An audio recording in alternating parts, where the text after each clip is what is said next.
To make a Taco Bell beef chalupa supreme, first, add half a cup of water to a small bowl and soak 1 tablespoon of minced onion in the water for 5 minutes to soften their flavor. In a medium-sized bowl, add 1 tablespoon chili powder, 1 teaspoon salt, 1 teaspoon paprika, 1 pound of ground beef, and a 1/4 cup of flour. Pour in the onion mixture and mix everything together thoroughly. Add the mixture to a skillet over medium heat and cook until the mixture becomes a paste. Because of the flour and water, be sure to keep stirring to avoid large chunks. Using another skillet, fry pieces of pita bread into the shape of a taco shell. This should only take about 30 seconds each.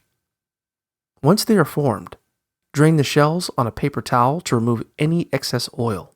To assemble your chalupas, add some of the meat mixture to the shell, then scoop some sour cream on top of the meat. Next, layer some shredded lettuce, cheese, and top with diced tomatoes. If you'd like, add some hot sauce for an additional kick, then enjoy.